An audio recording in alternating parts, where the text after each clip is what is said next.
আমরা university admission, BCS, bank, NTSC, primary বিভিন্ন পরীক্ষায় কিন্তু শব্দের অর্থ থেকে প্রশ্ন আসতে দেখা যায়।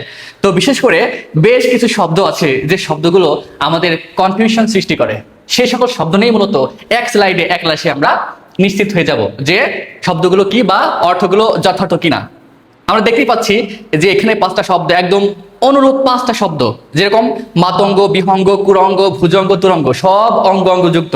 এখন কোনটার অর্থ কি এইটা মাঝে মধ্যেই আমরা খেয়ে হারিয়ে ফেলাই। তো সেই ক্ষেত্রে নিশ্চিত একটা ধারণা রাখার জন্য মূলত আমরা আজকে এই ভিডিওর মাধ্যমে এই জাতীয় শব্দ এবং শব্দের অর্থ সুস্পষ্ট করার জন্যই মূলত আমরা এই ভিডিওটা বানাচ্ছি।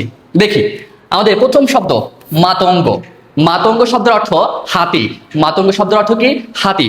এরপর বিহঙ্গ। বিহঙ্গ শব্দের অর্থ কি? পাখি। বিহঙ্গ শব্দের অর্থ কি? পাখি। এরপর কুরঙ্গ। কুরঙ্গ শব্দের অর্থ হরিণ। কুরঙ্গ শব্দের অর্থ কি? হরিণ। তুরঙ্গ। তুরঙ্গ শব্দের অর্থ ঘোড়া। তুরঙ্গ শব্দের অর্থ কি? ঘোড়া। এরপর সর্বশেষ ভুজঙ্গ। ভুজঙ্গ শব্দের অর্থ কি? সাপ। ভুজঙ্গ শব্দের অর্থ কি? সাপ। আশা করি এই ভিডিওটা দেখার পর বা এটা যদি মাথার মধ্যে গেঁথে যায় তাহলে আশা করি বিভিন্ন চাকরি বাকরি বা ভার্সিটি অ্যাডমিশনে যদি পরীক্ষায় আসে, আশা করি আর কখনো ভুল হবে না। ধন্যবাদ।